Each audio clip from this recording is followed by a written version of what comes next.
Comme Corentin l'a dit ce matin, hey, c'est pas si long que ça, là, dire ça. Okay. Comme Corentin l'a dit, ce matin, on poursuit la thématique le royaume. Et en fait, ce matin, on va regarder à la vie d'un des plus grands leaders. J'aime ça, des gens me textent, on prie pour toi, let's go, ça va être bon tout ça. Lâchez-moi. Yeah. Et en commençant tranquillement, je vais partir mon chronomètre. Vous savez, des fois, Dieu parle par les circonstances, Dieu parle par sa parole, Dieu parle par son esprit. Et ceux qui sont mariés, des fois, Dieu parle par notre épouse. Ma femme m'a dit récemment, dans un moment d'inspiration de ministère, une parole de Dieu, elle m'a dit, « Hugo, quand tu prêches plus que 45 minutes, c'est pas pour les gens que tu le fais, c'est pour toi. » Amen. Certains d'entre vous avez des femmes qui parlent au nom de Dieu comme ça dans votre vie. Yes, c'est une bonne chose. Alors, mon chronomètre est parti, on est prêt à y aller. On va regarder à la vie ce matin d'un des plus grands leaders de tout l'Ancien Testament. C'est le grand pasteur de l'Ancien Testament. Et on va étudier ce matin la vie de Moïse. Moïse a vécu il y a 3400 ans, c'est en 1400 avant Jésus-Christ environ. C'est le fondateur du judaïsme, donc de la foi juive, qui est encore vivante aujourd'hui un peu partout dans le monde. Moïse a écrit le Pentateuque. Vous savez, la Bible, c'est pas un livre, c'est pas un gros livre, c'est une collection, c'est une bibliothèque de plein de livres. Et les 5 premiers livres, c'est Moïse qui les a écrits. On l'appelle le Pentateuque. Et on croit qu'il a aussi écrit en équipe, probablement avec des scribes qui l'aidaient, parce que dans Nombre 12.3, ça nous dit que Moïse était l'homme le plus humble sur toute la surface de la terre et que personne n'était humble comme lui, nulle part ailleurs sur la planète. Ça serait un peu paradoxal que ce soit lui-même qui a écrit ça. Donc, on croit que probablement le Pentateuque a été écrit par Moïse, sous l'inspiration de Moïse, mais en équipe aussi avec des scribes. Et Moïse, même s'il a été puissamment utilisé par Dieu, probablement plus puissamment que n'importe qui d'autre dans l'Ancien Testament, Moïse était un homme qui était imparfait, impulsif, colérique et profondément dysfonctionnel dans plusieurs saisons de sa vie. Puis la grâce de Dieu, c'est que Dieu a vu cet homme-là et s'est dit, c'est lui que je vais utiliser pour sortir mon peuple de l'esclavage. C'est la grâce de Dieu. Je ne sais pas si certains d'entre vous, ça vous arrive des fois de vous sentir pas assez, de vous sentir dysfonctionnel, de sentir peut-être, certains d'entre vous, vous avez la gâchette facile au niveau de la colère, au niveau des émotions. Certains, c'est la tristesse. D'autres, c'est des temps difficiles. Des fois, on peut traverser des temps de dépression. Moïse, son enjeu, c'était vraiment, lui, la colère. Et ça arrive, certains ici, des fois, d'être un petit peu impulsif, d'avoir des moments de colère. Moi, de plus en plus que j'avance, je n'ai pas beaucoup d'expérience dans le ministère, mais on dirait que le test de quelqu'un dans le ministère, ce n'est pas quand il prêche, ce n'est pas son caractère quand il dirige une réunion, mais c'est son caractère quand il conduit son automobile. Récemment, il y a 3-4 mois de ça, je me rendais au bureau pour préparer un sermon sur l'amour de Dieu et j'étais pressé. Et j'étais sur la rue King, et la rue King, juste ici en haut, c'est à peu près 8 heures du matin, ça passait à côté de moi. Et moi, j'étais immobile parce que je tournais dans le stationnement sur la rue King. Et là, les chars me dépassaient, puis moi, j'étais immobile parce que je me préparais à tourner. Puis là, les gens me klaxonnaient. Et il y a un couple qui était là, un couple du bel âge qui avançait. Et en fait, l'homme s'est trouvé à être exactement dans ma trajectoire pour tourner. Fait que je ne pouvais pas rentrer dans le stationnement. J'étais immobile, j'avais l'air d'un zouf avec mon flasher. Les gens me klaxonnaient, les gens me dépassaient. Et en fait, quand il est arrivé en plein milieu du stationnement où est-ce que je devais rentrer, qui me bloquait la rue, il s'est retourné vers son épouse pour être galant, puis il l'a attendu en plein milieu de la route. Moi, c'était le matin, je n'avais pas encore pris mon café, j'avais les 2 mains dans les airs comme ça, je hurlais sûrement pas des chants de louanges dans ma voiture. Et finalement, ils ont fini par passer, j'étais là, ils ne m'ont pas vu, et je suis rentré, je suis allé dans les bureaux préparer mon sermon sur l'amour de Dieu.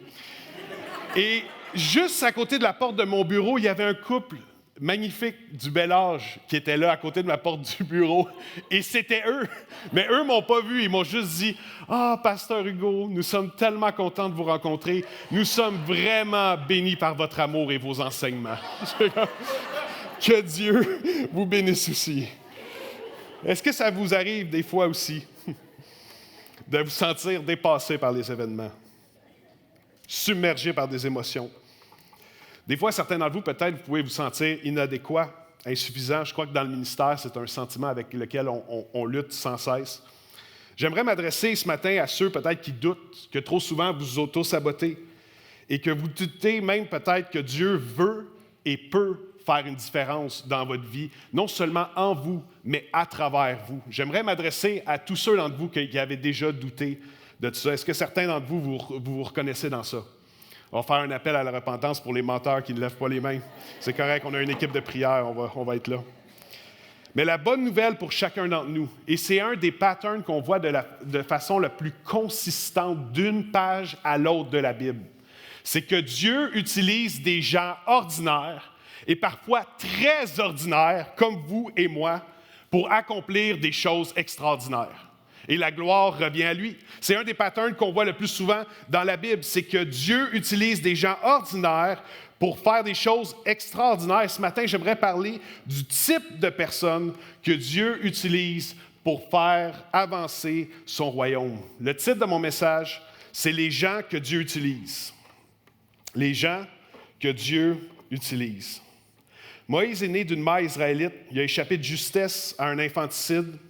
Sa mère l'a placé dans une corbeille avec un fond de bitume séché, nous dit les textes, puis elle l'a déposé tranquillement sur les rives du fleuve, et l'enfant a été doucement amené en sécurité plus loin, jusqu'à la fille du Pharaon, qui l'a adopté, qui l'a élevé dans l'entourage du Pharaon, dans l'élite de l'Égypte, qui était une puissance de l'Antiquité de l'époque, et dans un contexte tendu où ça faisait presque 400 ans que le peuple de Dieu, le peuple des Israélites, des Hébreux, était en esclavage en Égypte. Moïse a été recueilli, a été retiré des eaux par la fille du Pharaon. La fille du Pharaon a dit ceci dans Exode 2:10. La fille du Pharaon l'appela Moïse, car, dit-elle, je l'ai retiré de l'eau. J'aimerais vous dire que le type de personnes que Dieu utilise, c'est les gens qu'il retire des eaux. Qu'est-ce que je veux dire par là? C'est que Dieu retire les gens d'un danger et souvent va permettre, ou d'une difficulté, ou quand on est au fond du baril, Dieu nous sort de quelque chose, il nous affermit, il nous guérit, il prend soin de nous, il vient nous aider à régler des dysfonctions que même le meilleur des psychologues, des fois, ne pourrait pas nous aider. Et ensuite, quand on est sorti grandi et maturé de ces expériences-là, souvent, la volonté de Dieu, c'est qu'on puisse retourner à l'endroit du chaos pour aider d'autres personnes à s'en sortir. C'est Dieu qui change nos tempêtes en témoignage. C'est la façon que Dieu travaille, qu'on le voit partout dans la Bible. On voit en fait, dans le cas de Moïse, que Dieu a préservé Moïse du chaos des infanticides, des jeunes enfants hébreux qui se faisait littéralement tuer de façon systématique. Il l'a sorti du danger du village esclave hébreu quand il était enfant. Et quand Moïse a grandi, s'est affermi, Dieu l'a renvoyé à cet endroit-là pour libérer son peuple. C'est Dieu qui transforme nos tempêtes en témoignages. Qui est-ce que Dieu utilise? Qui goûte à la puissance de Dieu? Qui est utilisé puissamment par Dieu? Dieu utilise les gens qu'il retire des eaux. Il y a un mois de ça, on a eu le privilège à Magog, à Acts 21 Magog, de recevoir avec nous Monique Lépine, la mère de Marc Lépine, qui est l'auteur de la tuerie de la Polytechnique en 1989. Pierre Bruno, ceux qui l'avaient vu, a pris sa retraite. C'était le visage d'affiche des nouvelles de TVA. Et il a dit que la journée la plus difficile de toute sa carrière, c'était la journée de la Polytechnique. C'est un drame sans précédent. Un jeune tireur fou de 25 ans a commis le massacre de la Polytechnique. 14 femmes ont perdu la vie et il a ciblé spécifiquement les femmes. 13 personnes ont été blessées, dont 9 femmes. Et en plus des victimes, ça a laissé des centaines de victimes collatérales dans l'incompréhension, la tristesse, le deuil, alors qu'il y a des centaines de familles, parents, amis qui ont été affectés par ce drame-là. Les policiers croyaient à une prise d'otage, donc ils sont restés en périphérie du drame. Après plus de 20 minutes de tirs fous, Marc Lépine mettait fin au massacre en s'enlevant lui-même la vie. Encore à ce jour, le massacre de la Polytechnique est la tuerie en milieu scolaire la plus meurtrière de l'histoire du Canada. C'était juste une journée sombre. Et c'est un portrait de laideur, de tristesse, de colère, de désespoir, d'incompréhension puis de deuil. Mais Monique, qui aurait jamais pensé que son fils puisse être l'auteur de ce qu'elle voyait dans les nouvelles. Le soir même, son cœur était touché, elle s'est rendue dans une soirée de prière. Et ce soir-là, elle a demandé spécifiquement de prier pour la mère du jeune tireur fou qui devait être démoli, sans savoir qu'elle demandait des prières pour elle-même. La honte La peur quand on l'a appris, quand on l'a rencontré à son milieu de travail, la honte, la peur, la colère, l'incompréhension l'ont submergé. Puis Monique a vécu des années extrêmement sombres où est-ce qu'elle a même perdu son autre enfant qui n'arrivait pas à composer avec la honte, qui est décédée malheureusement elle aussi. Elle a perdu ses 2 enfants dans lesquels elle avait tout investi. Mais Dieu est un Dieu qui relève les gens pour ensuite les aider, une fois relevés, à relever d'autres personnes. Malgré le massacre qui est un portrait de laideur, de tristesse, de colère, de désespoir, d'incompréhension, de deuil, Monique Lépine a trouvé une profonde guérison en Dieu à travers les années, avec des moments spécifiques où est-ce que sa relation avec Dieu l'a vraiment soutenue, l'a vraiment relevée. Et aujourd'hui, c'est une femme courageuse qui propage l'espoir, la restauration, la guérison, le pardon. Dieu utilise les gens qu'il retire des eaux. Et aujourd'hui, Monique Lépine a fait des entrevues partout à travers le monde. Elle va dans les campus universitaires, des conférences, prison pour femmes, Acts 21 Magog, les églises, des petits groupes. Encore aujourd'hui, Monique prend soin des autres à travers des groupes. C'est la maman de l'auteur, la maman de l'auteur de la tuerie de Dawson. Elle a eu des contacts avec elle. Je vous parle que Dieu, des fois, nous sort de certaines situations dans nos vies, nous aide. Ce n'est pas un processus automatique. Ça n'arrive pas tout de suite, mais il y a une guérison en Dieu. Il y a un amour en Dieu. Il y a une honte qui disparaît quand Dieu parle à notre esprit et est capable de nous rétablir. Et même, il est capable non seulement de nous sortir des eaux, de nous sortir de ce qui voulait nous détruire, mais Dieu est capable de servir de nous profondément pour ensuite retourner à l'endroit même du chaos pour faire une différence positive pour Dieu. Et ça, c'est comme ça que Dieu travaille à tellement d'endroits dans la Bible. C'est le cas dans la vie de Moïse. Dieu utilise les gens qu'il retire des eaux. Et pourquoi souvent Dieu travaille comme ça? Parce qu'il se plaît à ce qu'on vive des choses difficiles? Non, mais c'est parce qu'on est appelé à être des ambassadeurs de sa grâce. Et souvent, on prêche encore plus fort à travers nos cicatrices. Quand on partage avec les gens, quand on a la chance d'aider des gens qui traversent des choses qu'on a traversées auparavant. Dieu utilise les gens puissamment qu'il retire des eaux. Moïse a été retiré des eaux et 40 ans plus tard, il était un adulte puissant, accompli, éduqué. En fait, Moïse a probablement reçu la meilleure éducation sur la planète à l'époque, alors que dans l'Antiquité, le peuple d'Égypte était une puissance internationale. Il a probablement reçu dans l'entourage du Pharaon la meilleure éducation sur la planète. Et il est devenu grand, puissant, accompli, et il est retourné vers ses frères un jour, Exode 2:11. Une fois devenu grand, Moïse sortit vers ses frères et vit leurs pénibles travaux. Et en fait, Moïse, qui avait juste connu le palais et le luxe, a été profondément bouleversé par ce qu'il a vu. Moïse était impatient, colérique, impulsif, mais en plus, Moïse avait une rage puis un chaos intérieur parce qu'il savait à l'extérieur qu'il était égyptien. Dans son mode de vie, il était égyptien. Dans ses privilèges, son prestige, puis dans le palais, il était égyptien. Mais il savait qu'à l'intérieur de lui, il était hébreu. Moïse avait ce conflit-là, ce chaos-là à l'intérieur. Est-ce que certains, ça vous arrive des fois d'avoir un chaos intérieur? Même dans des saisons de ministère, des saisons de fruits, des saisons des fois où est-ce que tout va bien, ça ne prend pas grand-chose des fois pour qu'il y ait un chaos intérieur qui revient. Moïse avait un chaos intérieur, une rage intérieure qui s'est manifestée par un chaos extérieur. Voici ce que Moïse a fait quand il est allé voir ses frères et sœurs en esclavage. Exode 2:12. Il vit un Égyptien frapper un Hébreu, un de ses frères. Il regarda de tous côtés, vit qu'il n'y avait personne et tua l'Égyptien qu'il cacha dans le sable. Son chaos intérieur, sa rage intérieure qu'il n'a pas su maîtriser, a créé du chaos à l'extérieur, puis quelqu'un a perdu la vie. Le texte ne dit pas comment Moïse a tué l'Égyptien. Est-ce qu'il l'a frappé avec un coup d'épée? Est-ce qu'il l'a frappé avec un objet contondant? Est-ce qu'il l'a étranglé? On ne le sait pas, le texte ne le précise pas.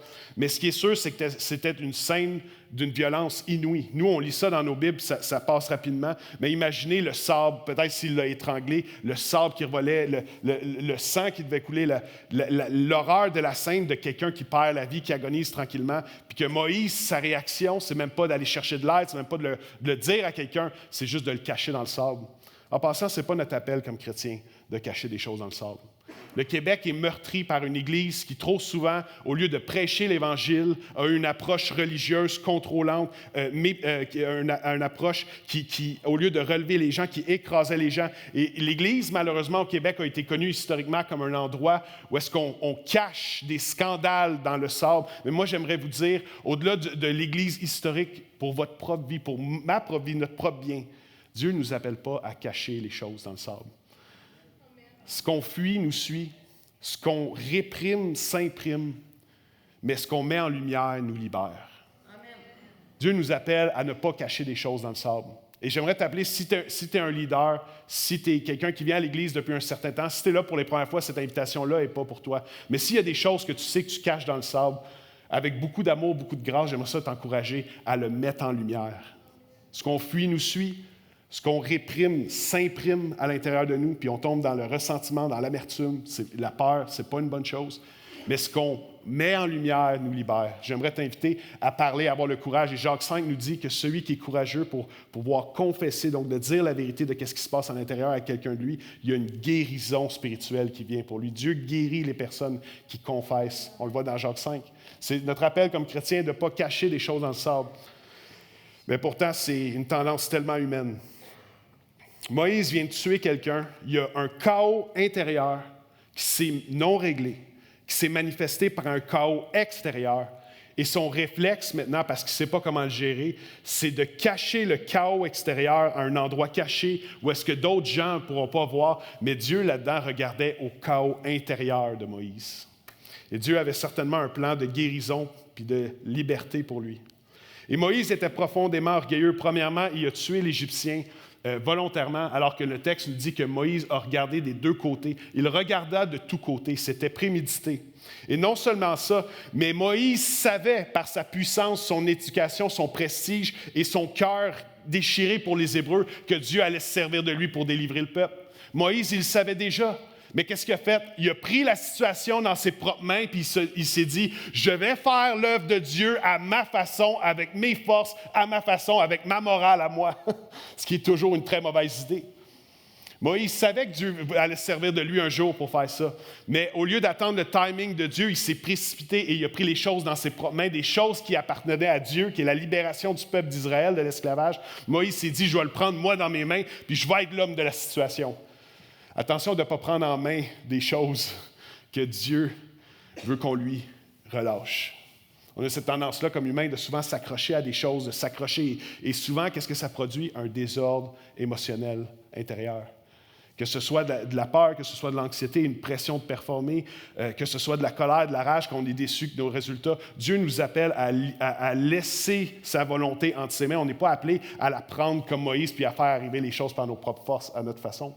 Il y a un timing de Dieu pour chacun de nos vies. Dieu utilise puissamment les gens qu'il retire des eaux. Mon deuxième point, c'est que Dieu utilise les gens brisés et imparfaits. Ça, c'est tellement beau. Dieu, souvent, va faire une œuvre parfaite à travers quelqu'un, mais à travers quelqu'un de profondément imparfait. Et la grâce de Dieu, c'est que ce Moïse-là, en chaos intérieur, en chaos extérieur, qui vient de tuer quelqu'un. Vous avez déjà fait des gaffes dans votre vie? Levez la main si vous avez déjà tué quelqu'un. Non, c'est pas... Hey, oh, oh! Le secret professionnel, je suis obligé de vous dénoncer. Levez pas la main. Moïse a tué quelqu'un dans la fleur de l'âge. À 40 ans, il va voir son peuple. Son cœur est touché, sa réaction, il tue quelqu'un.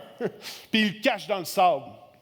Mais la grâce de Dieu, c'est que Dieu il regarde Moïse et il dit, cet homme-là, je vais m'en servir puissamment pour faire avancer mon royaume et réduire la souffrance de mon peuple et les libérer de l'esclavage.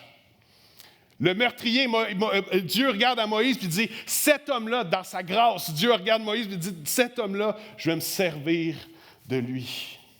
Dieu utilise les gens brisés et imparfaits. Quelle erreur ou quelle dysfonction te fait croire ce matin que tu es disqualifié? Quel problème de caractère ou quelles erreurs du passé? Un divorce, un problème de colère, un combat avec la santé mentale, des erreurs du passé, une vie de couple difficile, des difficultés avec un enfant, un chaos intérieur. Qu'est-ce qui te fait croire ce matin que tu es disqualifié? Ce pattern-là, vous savez, on le voit dans la vie de qui d'autre à part Moïse? L'apôtre Paul. Alors que quand Judas a trahi Christ et a décidé de mettre fin à ses jours, les disciples ont choisi d'élire par eux-mêmes à la courte paille, comme dans une cour de récréation, un 12e apôtre qui était Matthias. On n'a jamais réentendu parler de Matthias après ça dans le Nouveau Testament. Il n'a jamais fait quelque chose de significatif. Par contre, Dieu a choisi son 12e apôtre. Et vous savez, c'était qui? L'apôtre Paul. Et comment il a commencé? C'était un intégriste religieux. Il était le pire ennemi du christianisme. Il a approuvé le meurtre d'Étienne. Lui aussi s'est trempé les mains dans un meurtre. Il a approuvé le premier martyr de l'Église. Son meurtre, il l'a approuvé. Puis Dieu a dit, cet homme-là, je vais me servir de lui. Certains d'entre vous disaient, hey, je vais faire un meurtre, Dieu va se servir. C'est pas ça l'idée, OK? Mais Dieu, dans sa grâce, quand les gens voient juste quelqu'un qui est disqualifié, qui est fini, qui est hors de la course, Dieu dit dans sa grâce, je vais me servir encore puissamment de cette personne-là. Dieu utilise les gens qui retirent des eaux. Dieu utilise les gens brisés, imparfaits. Et Dieu utilise aussi les gens qui se rendent disponibles pour lui. J'aimerais vous lancer une invitation à certains d'entre vous. Arrêtez de surestimer qu'est-ce que vous pouvez faire par vos propres forces, mais arrêtez aussi de sous-estimer qu'est-ce que Dieu peut faire à travers vous par sa force. Trop souvent, on surestime qu'est-ce qu'on peut faire par nos propres forces. Et on sous-estime constamment qu'est-ce que le Saint-Esprit veut faire à travers nous par sa force à lui. Arrête de sous-estimer qu'est-ce que Dieu peut faire à travers toi. Dieu utilise les gens qui retirent des eaux. Dieu utilise les gens brisés et imparfaits. Et quand Moïse a su que son meurtre était connu des autres, il a eu peur. Et il a décidé de fuir l'Égypte pour sauver sa vie. Il a perdu tout ce qu'il avait. Tout. Ses amis, ses contacts, sa position élevée, sa réputation, ses privilèges, même le fruit de son éducation et même une part de son identité. Moïse a tout perdu en un instant à cause du chaos intérieur qui était en lui, qu'il n'a jamais su confier à Dieu. Et il s'est dit, je vais faire l'œuvre de Dieu à ma façon, malgré le chaos à l'intérieur. Dieu veut qu'on lui confie notre chaos intérieur. Sinon, ça va toujours se répercuter par du chaos extérieur dans nos vies. Le prince d'Égypte est maintenant un criminel fugitif, seul, dans un désert. Dans Exode 2,15, on lit « Moïse s'enfuit loin et s'installa dans le pays de Madian. » L'Égypte était une des nations les plus prestigieuses à cette époque-là de l'Antiquité. Mais le pays de Madian, ce n'était pas prestigieux du tout. C'était un endroit désertique, très, très peu habité à cette époque-là. C'était des conditions de vie difficiles. Il faisait régulièrement 40 à 50 degrés Celsius avec le soleil qui plombait sur le sable. Et c'était un endroit qui n'était même pas particulièrement fertile, qui était une condition de base pour la survie et l'économie de l'époque. Moïse va apprendre à vivre et à persévérer dans le désert alors que Dieu va utiliser 40 longues années dans le désert pour guérir en partie son caractère dysfonctionnel et le préparer tranquillement à diriger son peuple. On parle ce matin des gens que Dieu utilise. J'aimerais dire que Dieu utilise les gens qui retirent des eaux. Dieu utilise les gens brisés et imparfaits dont on fait constamment partie. Et Dieu utilise aussi les gens qu'il prépare dans le désert. Moïse était certainement convaincu que sa vie d'influence était terminée, que le palais s'était terminé pour lui. Mais à son insu, Dieu était en train de le préparer pour un appel beaucoup plus grand. Alors que Moïse apprend à survivre dans le désert lui-même, seul pendant 40 ans, et qui rebâtit sa vie pendant 40 ans dans le désert, Dieu est en train de le préparer à être le leader idéal, désigné par Dieu pour sortir son peuple d'Égypte et le diriger dans leur voyage à travers le désert. Parce que Moïse a appris à survivre dans le désert pendant 40 ans, Moïse est capable de prendre un peuple qui était des centaines de milliers de personnes et il a été en mesure de les aider à naviguer et à survivre pendant 40 ans dans le désert. Avec Dieu, nos échecs, nos détours et nos épreuves sont jamais gaspillés. Jamais gaspillés. Moi, il y a des choses dans ma vie qui ont été des saisons. Entre autres, en 2019, j'ai fait un jeûne et prière, j'ai senti l'appel, j'ai reçu des invitations de plusieurs églises. J'avais le privilège de pouvoir aller prêcher à différents endroits au Québec. J'ai reçu une offre d'emploi pour Acts 21 Magog aussi. Et pendant moi, je pensais que c'était une saison pour moi de rentrer dans ce que Dieu avait pour moi, puis de servir l'Église, puis que je pourrais aider l'Église, puis peut-être prêcher et tout ça, même si quelques années avant, j'aurais jamais pensé un jour que je deviendrais pasteur puis je ferais des discours comme ce matin. Jamais, jamais. Mais ce qui s'est plutôt produit pour moi en 2019, c'est une grande année de retrait, de désert incroyable, où est-ce qu'à travers la dépression, j'ai été 2 ans presque tout seul chez nous, où est-ce que j'avais de la misère à me lever le matin, où est-ce que souvent j'étais couché. Mais ce désert-là m'a préparé pour les difficultés du ministère qui étaient à venir, parce que oui, le ministère, c'est toujours difficile. Même quand Dieu bénit, il y a toujours un privilège, une croissance, et il y a toujours les défis de la croissance qui viennent aussi avec le ministère. Puis Dieu veut préparer nos caractères pour ça. Des fois, nos pires saisons de détour deviennent les meilleures saisons de préparation pour ce que Dieu veut pour nos vies. Dieu utilise les gens qu'il prépare dans le désert. Et vous savez, c'est quoi l'université de Dieu pour former ses ouvriers, pour former ses disciples? Souvent, ce n'est pas l'école biblique, ce n'est pas Sembec, IBQ, ITF, nomme-les, ce n'est pas ça. C'est rarement des opportunités ministérielles, ce n'est pas des promotions. L'université de Dieu, c'est le brisement et la souffrance. L'université de Dieu, c'est la fidélité et l'enracinement de notre caractère dans des moments de brisement et de souffrance. Et c'est ce que Moïse a vécu. Du jour au lendemain, il est passé d'une des personnes les plus importantes en Égypte à un moins que rien criminel. Et parce qu'il avait tué quelqu'un l'Égyptien était dans un climat politique et social tendu parce que les Égyptiens gardaient les Hébreux malgré leur multiplication en esclavage. Le fait que Moïse tue un Égyptien, c'était une menace carrément à la stabilité sociale. Il devait être puni, donc c'est la peine capitale. Donc Moïse n'a pas eu le choix. En une journée, il est parti et il a tout perdu. L'université de Dieu, souvent, c'est le brisement et la souffrance. Et Dieu ne le fait pas parce qu'il prend plaisir à ça.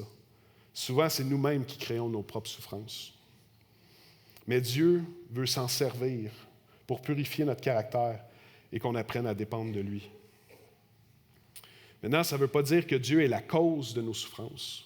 Puis j'irais même jusqu'à dire que ça ne veut pas dire qu'il y a toujours un but et une raison à la souffrance. Des fois, il y a des choses horribles qui arrivent dans le monde débalancé dans lequel on est. Mais ce qui est certain, c'est que Dieu se soucie de la souffrance. Les psaumes nous disent que Dieu il est près de ceux qui ont le cœur brisé. Si tu souffres ce matin, si tu as une saison de deuil ce matin, si tu vis des choses difficiles, statistiquement, il y a une portion de la salle ce matin que vous êtes dans une saison de crise. Certains d'entre vous êtes dans une saison d'abondance, vous êtes dans une saison de fruits. D'autres, vous êtes dans une saison de crise. Si tu souffres ce matin, les psaumes nous disent que Dieu est près de ton cœur, que Dieu est près de ceux qui ont le cœur brisé. Après 40 ans dans le désert, Dieu va se révéler à Moïse à travers un buisson ardent. Un arbuste en feu qui ne se consumait pas. Un épisode vraiment étrange. Après 40 ans que Moïse a refait sa vie, Moïse a probablement même oublié en partie l'Égypte. Peut-être même que Moïse a oublié la souffrance de son peuple, les gens qui étaient de son identité à lui. Après 40 ans, Dieu va se révéler à travers un buisson ardent. Un buisson en feu qui ne se consumait pas. Qu'est-ce que ça veut dire pour nous? Pour vous, d'entre vous qui êtes là pour les premières fois, c'est un drôle d'épisode. Ça veut dire quoi symboliquement pour nous? Ça veut dire que souvent, Dieu veut se révéler à nous de façon qu'on ne s'y attendra pas. Et souvent, Dieu veut se révéler davantage à nous d'une façon qu'on n'aurait pas conceptualisée. Dieu, des fois, se révèle à nous à travers des circonstances, à travers quelqu'un, à travers des moments de prière, à travers des expériences difficiles de vie. Et Dieu va venir, à travers le buisson ardent, avoir un dialogue avec Moïse. Et on parle de la souffrance. On parle de la souffrance de Moïse. On parle de la souffrance du peuple qui est encore en esclavage en Égypte. Et voici quelque chose qui est un des passages les plus extraordinaires de l'Ancien Testament, puis pour moi qui est une fondation même pour le cœur pastoral dans Exode 3, 7, 8. L'Éternel dit, c'est un dialogue entre Moïse et Dieu. Dieu dit à Moïse, « J'ai vu la souffrance de mon peuple qui est en Égypte. » On appelle ça un anthropomorphisme. C'est quand Dieu, théologiquement, se représente à travers des caractéristiques humaines pour qu'on puisse mieux comprendre son cœur. Dieu dit, « J'ai vu. » Je vois la souffrance de mon peuple qui est en Égypte. Et j'ai entendu, Dieu n'a pas d'oreille, mais encore une fois, c'est un anthropomorphisme pour nous révéler son cœur. Dieu a entendu les cris qu'il pousse devant ses oppresseurs. Oui, je connais ses douleurs et je suis descendu pour le délivrer de la domination des Égyptiens et pour faire monter mon peuple dans un pays où coule le lait et le miel. Au milieu d'une grande saison de désert, Dieu partage son cœur à Moïse. Puis moi, je suis sûr que Moïse a été profondément remué puis ému de ce moment-là. Certain que Moïse s'est dit, Dieu ne m'a pas oublié pendant toutes ces années-là. Dieu avait un plan pour ma vie. Dieu m'a donné le privilège d'avoir une éducation, d'avoir plein de privilèges dans ma vie. J'ai tout bousillé à travers une action où est-ce que mon chaos intérieur a créé du chaos extérieur. J'ai tout bousillé. Et ça fait déjà 40 ans de ça. Mais Dieu ne m'a pas oublié. J'aimerais te dire ce matin, Dieu ne t'a pas oublié. Dieu n'a pas oublié personne ici. Dieu n'oublie pas. Et Dieu se soucie de la souffrance. Dieu, littéralement, va révéler son cœur. Il va dire, j'ai vu la souffrance de mon peuple qui est en Égypte. J'ai entendu ses cris. Oui, je connais ses douleurs. Je suis descendu pour le délivrer de la domination des Égyptiens. Et ce qui est hallucinant ici, c'est que Dieu va utiliser Moïse pour délivrer son peuple. Dieu, on le voit dans le Nouveau Testament, quand Dieu veut faire quelque chose, il va appeler, préparer, retirer des eaux. Il va prendre quelqu'un, il va le préparer et il va servir de lui pour faire son œuvre. Encore une fois, Dieu utilise des gens ordinaires, souvent très ordinaires. Si vous doutez que moi, dans ma vie, des fois, je suis ordinaire, demandez à ma femme qui est ici ce matin. Elle va vous le confirmer. Dieu utilise des gens ordinaires et des fois, dans sa grâce, il fait à travers nous, toi, moi, des choses extraordinaires. Et c'est ça son but. Souvent, on prie et on attend que Dieu fasse quelque chose. Mais tu sais, qu'est-ce qui se passe spirituellement? Dieu nous regarde et il dit, « Je veux le faire à travers toi. Let's go, vas-y. Lance-toi par la foi. Fais un don par la foi à une cause qui te tient à cœur. Aide quelqu'un dans le besoin autour de toi. Ouvre ta bouche pour partager, non pas un aspect religieux de ta vie, mais pour partager les bénéfices que tu vis dans ta relation avec Dieu. » Prends quelqu'un sur ton aile, mentor quelqu'un, va prendre un café avec quelqu'un. Dieu quand il veut faire quelque chose, il va nous mettre le désir sur notre cœur, il va te dire, je veux le faire à travers toi. Trop souvent, les chrétiens, on est là et on prie, Seigneur, fais une différence. Puis Dieu, il crie, hey, je veux faire une différence à travers toi. Bouge par la foi. Bouge tes pieds. Prends ton téléphone, texte quelqu'un, envoie un texto d'encouragement à quelqu'un. Bouge par la foi. Dieu veut faire une différence à travers nous. C'est un partenariat que Dieu veut faire avec nous. Et ce qui est incroyable dans ce moment-là, c'est que même si Moïse a refait sa vie dans le désert, il s'est marié, il a eu des enfants, il prenait soin du troupeau de son beau-père en tant que berger, qui n'était pas du tout une job prestigieuse à l'époque. Moïse a refait sa petite vie tranquille, autrement dit. Et là, Moïse, il est là dans sa petite vie tranquille. Et Dieu, qu'est-ce qu'il va faire? Dieu va venir le rencontrer pour lui révéler son cœur, pour lui partager son cœur, puis son cœur pour ceux qui souffrent. J'ai vu la souffrance de mon peuple qui est en Égypte. Dieu le communique à Moïse. J'ai entendu les cris qui poussent devant les oppresseurs. Oui, je connais ses douleurs. Je suis descendu pour le délivrer de la domination des Égyptiens. Dieu partage son cœur à Moïse, son cœur brisé pour les gens qui souffrent.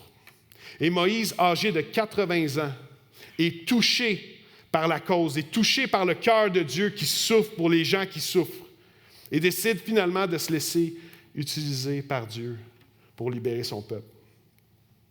Ce n'est pas dans mes notes, mais j'aimerais ça vous mettre en garde puis vous encourager dans une voie que moi-même, c'est un combat que j'ai constamment. Vous savez, même le ministère, même diriger l'Église, c'est possible de faire ça d'une façon professionnelle.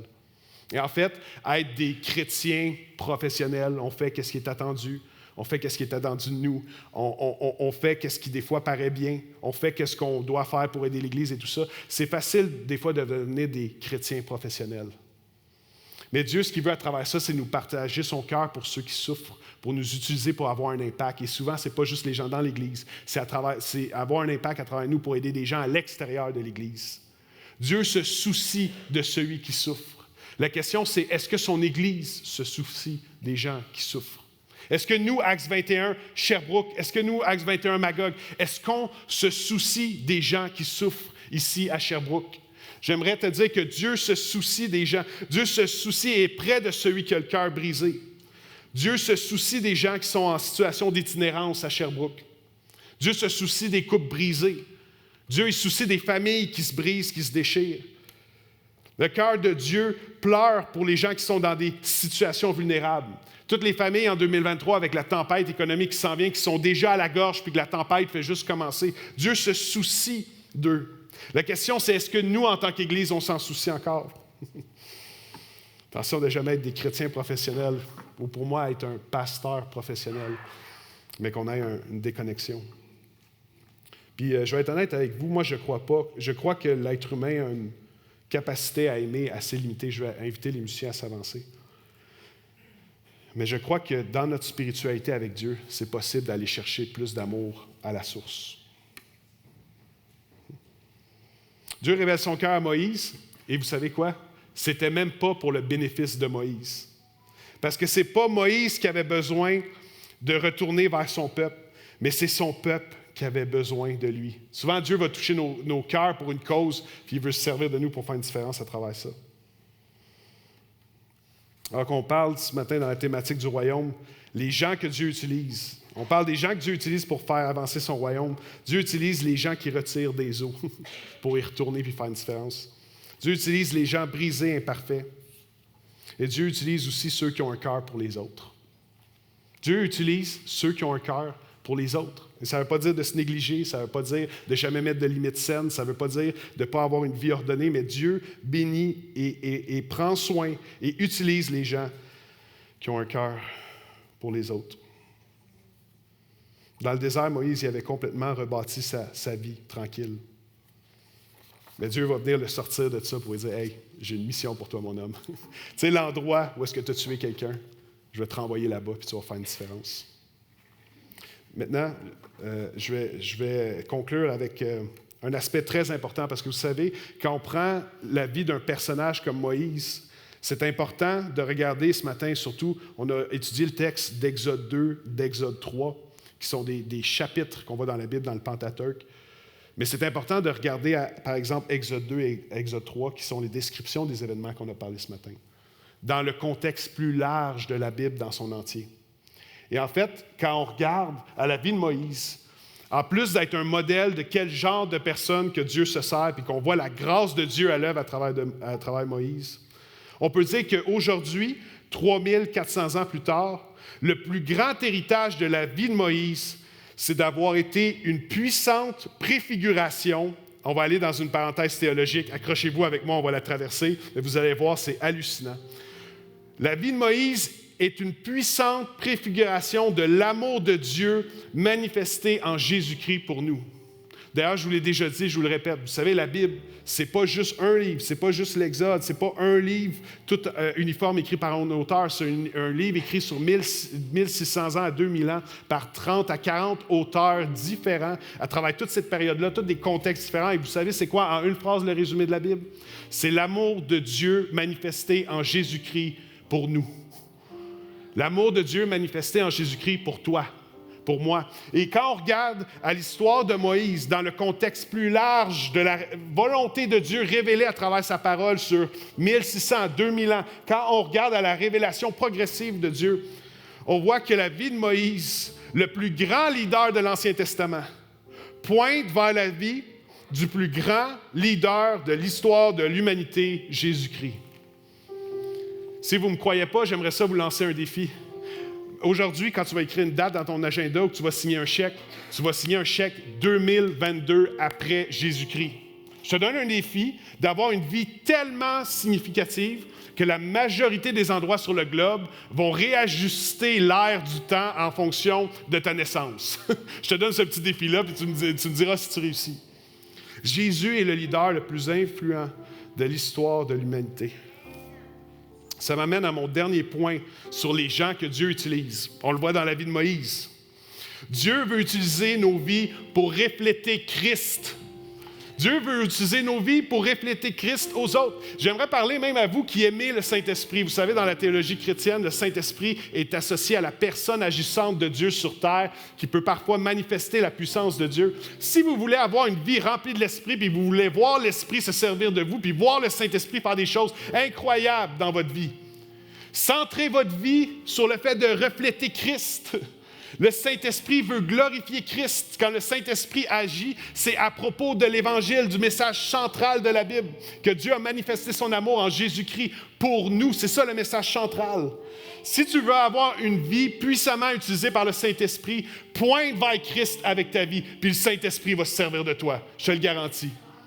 Le Saint-Esprit pointe vers Christ. La parole de Dieu pointe vers Christ. Et même la vie de Moïse pointait vers un plus grand leader, qui est Christ. Qu'est-ce que tu veux dire, Hugo? Accroche-toi, je vais te balancer quelques éléments de théologie. Et ensuite, on va prier ensemble et on va terminer. Moïse a reçu et fondé la première alliance avec Dieu, qui était une série de règles, une série d'encadrements pour protéger le peuple barbare, non éduqué, qui sortait de l'esclavage dans le désert. Mais c'était une alliance sur laquelle il y avait un temps où est-ce qu'elle allait être actualisé par un plus grand leader. Moïse a reçu et fondé la première alliance avec Dieu. Jésus est descendu sur terre pour révéler la nouvelle alliance de Dieu basée sur l'amour et la grâce. Moïse a libéré le peuple de Dieu de l'esclavage d'Égypte. Jésus nous a libérés de l'esclavage de nos fautes et notre esclavage au péché, qui veut dire de manquer la cible. Puis la cible, c'est d'aimer Dieu et aimer les gens. À la première Pâque, Moïse a étendu le sang d'un agneau mâle, parfait, sans défaut, dans la fleur de l'âge qu'il a sacrifié. Et sur le bois des portes des Hébreux, il a mis le sang de l'agneau pour éviter le jugement de Dieu. 1400 ans plus tard, c'est-à-dire il y a 2000 ans, à la nouvelle Pâque, l'agneau de Dieu mâle, sans défaut, dans la fleur de l'âge, c'est-à-dire Jésus-Christ, est mort à la croix pour que par son sang qui a coulé sur le bois de la croix, on puisse échapper au jugement de Dieu et de nos fautes. 50 jours après la Pâque juive à la Pentecôte, Moïse a reçu la loi de Dieu gravée sur des tablettes de pierre au milieu du feu et de la fumée en haut du mont Sinaï. 50 jours plus tard, après la nouvelle Pâque, les premiers chrétiens ont reçu le Saint-Esprit pour graver, comme disait la prophétie de l'Ancien Testament, pour graver la loi de Dieu, pas sur des tablettes de pierre, mais sur leur cœur, avec des langues de feu, puis en hauteur, comme au mont Sinaï, mais dans la chambre haute. Dieu veut se servir de nous. Et Moïse pointait à un plus grand leader. Moïse a purifié le temple de Dieu par le sang d'un sacrifice animal puis de l'eau.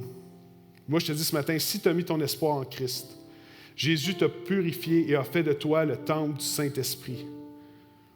Il t'a purifié par son sang et symboliquement par l'eau du baptême aussi. La bonne nouvelle pour toi ce matin, c'est que si tu mets ta confiance en Jésus-Christ, c'est que peu importe tes erreurs passées, présentes et futures, Christ les a pris sur lui. Et si tu prends Christ et tu mets ta confiance en Christ, toutes tes erreurs, même les pires, passées, présentes, futures, Dieu les met dans la mer de l'oubli et tu es 100% lavé, purifié. Si vous êtes là pour les premières fois ce matin, attendez pas de vous purifier vous-même pour venir à Jésus-Christ. Venez à Jésus-Christ tel que vous êtes. Puis Jésus-Christ, lui, va purifier vos vies. Ça, c'est l'Évangile.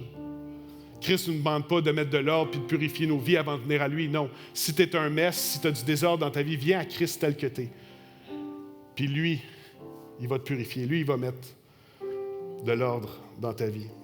Et finalement, en terminant, alors qu'on parle de la thématique du royaume, Moïse a dirigé un peuple. Et Moïse a dirigé un royaume qui était politique, spirituel et même militaire. Mais Jésus est venu actualiser tout ça, parce que le peuple de Dieu, que Dieu a choisi parce qu'il était humble, qui sont le peuple juif, c'était une préfiguration de qu'est-ce que Christ allait faire pour venir instaurer son royaume. Et Jésus n'a jamais eu de royaume politique. Jésus n'a jamais eu de royaume militaire. Jésus n'a jamais utilisé la force humaine, mais pourtant, aujourd'hui, c'est près de 2 milliards de personnes qui se rattachent de près ou de loin à son enseignement. Parce que Jésus est venu établir un royaume qui est spirituel. C'est pour ça que des fois que moi je me méfie quand l'Église cherche à être puissante politiquement, ou pire encore historiquement, puissante militairement. Ce n'est pas notre appel. Dieu est venu instaurer un royaume spirituel d'amour et de grâce. Et ça, c'est notre combat à nous. C'est notre combat, pas avec l'épée, pas avec la loi, pas juste avec des avocats. Non, non, non. Notre combat à nous, c'est un combat d'amour, de grâce. Et notre combat à nous aussi, c'est de relever les gens qui sont brisés parce que Dieu se soucie des gens qui souffrent à Sherbrooke. Je vais prier pour vous, puis on va ensuite chanter. Seigneur, je te prie pour chacun d'entre nous. Seigneur, trop souvent, on est tellement brisés, imparfaits, déséquilibrés. Et dans ta parole, tu nous disais, cherchez d'abord mon royaume et tout le reste va vous être donné. Souvent, Seigneur, on cherche le reste et on donne les miettes pour ton royaume. Seigneur, je te prie que tu puisses venir te saisir de nous, que tu puisses te servir de nous cette semaine. Alors, Seigneur, que tu veux utiliser des gens brisés, imparfaits pour faire ton œuvre à toi qui est parfaite. Seigneur, sers-toi de nous. Bouscule nos agendas cette semaine. Bouscule certains rendez-vous. Bouscule nos conceptions de c'est quoi notre meilleure façon d'utiliser notre temps. Et viens te servir de nous par ton esprit. Seigneur, je te prie pour une Église qui est forte, pas juste le dimanche matin, mais une Église qui est forte du lundi au samedi, qui est en mission dans sa ville. Seigneur, merci parce que depuis toute éternité, c'est ton plan de faire un partenariat puis de servir de gens imparfaits comme nous. Alors, Seigneur, viens accomplir ta promesse, je te prie. Puis sers-toi de nous par ton esprit.